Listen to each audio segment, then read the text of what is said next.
کافرون مبارکه سوره چې د قران عظیم شان یو سلنه سوره ده په مکه معظمه کې را نازله شوې ده. شپږ مبارک آیاتونه لري. تلاوت او پښتو ترجمه یې له لومړي آیت څخه اوري. بسم الله الرحمن الرحیم. د الله په نوم چې ډیر زیات مهربان پورا رحم لرونکی دی. قل يا أيها الكافرون لا أعبد ما تعبدون ولا أنتم عابدون ما أعبد.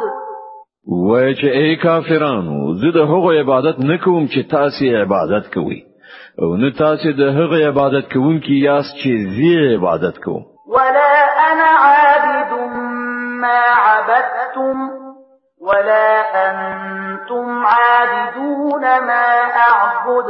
او نه هم زه هیڅ کله د هغو عبادت کوونکی يم چې تاسو عبادت کړای دی او نه تاسو د هغو عبادت کوونکی یاست چې زه عبادت کوم. لكم دينكم ولي دين. ستاسو لپاره ستاسو دین دی او زما لپاره زما دین.